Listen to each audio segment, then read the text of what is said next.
Okay, we have Josh Williams, and he has a few words to say. How you doing? Nice to meet you all. It's a pleasure to be here today. So good to get out of the heat in Louisiana. Yes, sir. Okay, we'll open for questions. We'll start here on the front row, and then we'll go to the second row. Josh, just what's it mean to you to be in the position you're in? You grow up a big LSU fan. You go to LSU. When you had offers from other schools, you kind of took a chance, bet on yourself to get to this point, and now going into the season and the spot you're in. Just what's the emotions like for you? It means everything in the world for me to be here in this spot that I'm in. Coming into LSU as a walk-on and seeing the guys that participated in the SEC media days and what they meant for the team and what they meant to the coaching staff, just to be in the position I am now, it just feels amazing. Second row on the left. Hey Josh, KCOU 88.1 FM Columbia. Coach Kelly talked right before you. He said, if you can't run the ball, you may as well make your way to the concession stand, go home. Against Georgia in that SEC championship, 2.5 yards per carry. What do you have to do, and what does your offensive line have to do to make sure that you guys can run the ball in a game where you're playing against a team like Georgia, a national championship caliber team? I believe that we just have to go back to the drawing board and just take it day by day. I think that staying consistent in practices and going hard every single day will eventually and ultimately take that away. Right side, third row. Corey Curtis from News 2 here in Nashville. Welcome to town. Commissioner Sankey talked today about there needing to be some congressional oversight to create one unified message on NIL, kind of to simplify the process for everyone involved. How much do you think that would help players as they look to make the move into college football?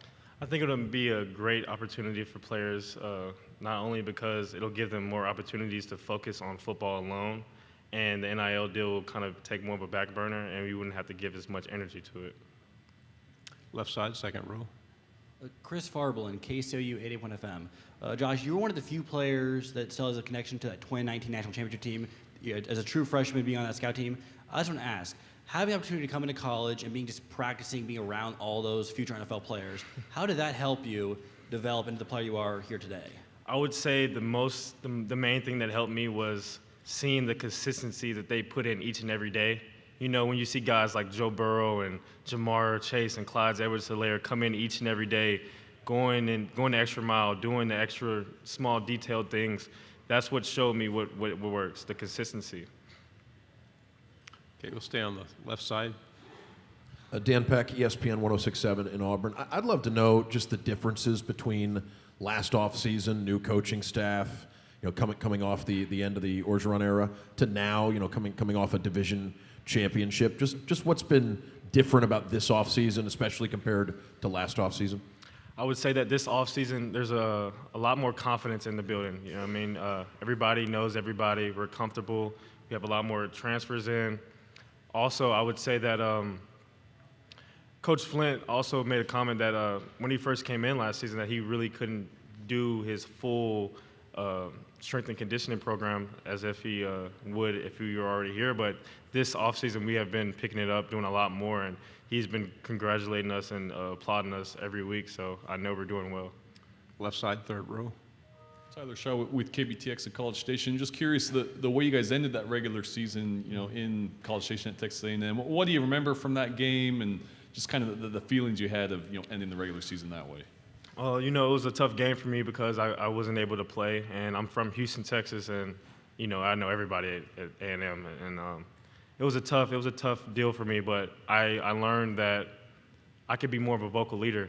And I learned from that situation, and that's what I've been focusing on this whole spring and this summer is to become more of a vocal leader rather than just go with my actions. Fourth row, left side. Hey, Josh. Jeff Spiegel, ABC 3340 in Birmingham. The win over Alabama last year, what did that mean to this program in terms of what you're trying to build there? It meant everything. Alabama is our rival game, and it was a big deal being in Tiger Stadium Saturday night, and just the way we won the game and everybody running onto the field and just giving us that momentum for the rest of the year, I think it really helped us push forward. Third row.